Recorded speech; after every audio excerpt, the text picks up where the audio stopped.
Lundi, des patates.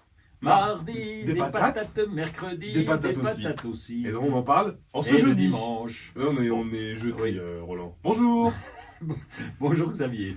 C'est le moment de planter les patates là en ce moment? Alors, non, Ah. mais c'est le moment de les choisir. En fait, il y a un vrai problème, je ne sais pas de quoi ça vient, c'est que les patates dans les magasins, dans les jardineries, les magasins de bricolage, enfin partout. Où ils Magasin de vendent- bricolage. Oui, des fois ils vendent des fruits, des légumes, D'accord. enfin pas des fruits, des légumes à manger, mais à planter. Ah oui. Oui.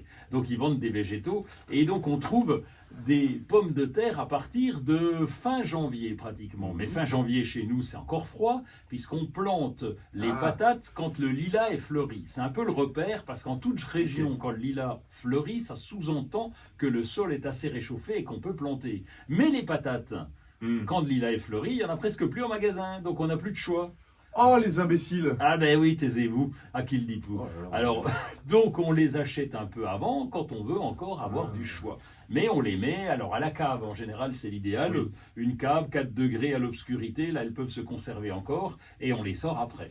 On a vraiment, parce que vous avez dit, il faut choisir les patates. Il y en a tant que ça des variétés. Ah ouais, il y a un paquet de variétés, je vous dis pas, il y en a puis ça évolue. Bah si, Il y en vous a- allez me le dire, c'est le il y principe a- de la ah bon, chronique. d'accord. Ah oui, d'accord, ben, je vous le dis. Alors, et il y en a un bon paquet, ça évolue chaque année. Et maintenant, avant, on prenait les pommes de terre en disant, je la connais, c'est celle de le père de mon père prenait celle-là, Ouais. la Binge ou la belle de Oui, Fontenay. Jean-Claude, il faisait ça. Le Jean-Claude, il prenait de la BF15 de Jean-Claude. Ouais. Et ben il en prend plus. Et donc maintenant, on a tendance à choisir. D'ailleurs, les packaging nous indiquent surtout par rapport à la destination culinaire. Et Ah oui, c'est vrai. oui, c'est plus intéressant parce qu'en fait, les pommes de C'est plus terre, clair. pourquoi est-ce qu'on les cultive? C'est surtout pour les manger. Donc, on a des pommes de terre à chair ferme, Oui. donc elles vont bien tenir à la cuisson. Donc là, si on veut faire une raclette, par exemple, Ah eh bien, oui. il faut que ça tienne bien ferme. Il faut que ça tienne aussi si on fait des salades. Et donc, on va prendre ces chairs fermes. Alors, dedans, il y a Amandine et Belle de Fontenay qui sont reconnues. Il y en a plein d'autres encore, mais voilà, ça en est deux à chair ferme. Donc Chertan, ça existait aussi. Oui, chair tendre, oui, la chair tendre, pareil, c'est pour les faire à la vapeur. Donc, elles vont s'écraser facilement. Ça va commencer à être intéressant Les pour. purées. Oui, un peu les purées, les chairs tendres, mais après, on aura la chair farineuse. Mais Ah. chair tendre, c'est bien aussi pour les frites. Donc, D'accord. alors, qu'est-ce qu'on a là? On a la Binge et l'Apollo. D'accord.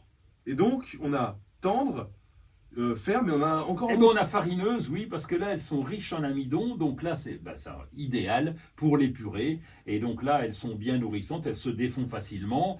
Donc elles se cuisent bien. Et donc pour la purée, c'est bien, c'est Biclotte ou Désiré. Je vous en donne que 2 chaque fois, mais il y en a des tonnes et des tonnes. Et donc, en fait, le choix, il est là, c'est qu'on va choisir en fonction vraiment de la destination culinaire. Et tout ça pousse bien chez nous, pas de contre-indication pour une Non, variété, il y a- non, rien de. Non, alors il y a des problèmes. Il y a le mildiou, les doryphores, qui sont 2 problèmes sur les pommes de terre, mais qu'on va gérer au fil des années. Et puis, on peut éventuellement mettre des produits, mais sinon, c'est bien de changer, parce que vous parliez justement de ces maladies, mais c'est bien de changer les variétés, comme ça permet d'en trouver des résistants.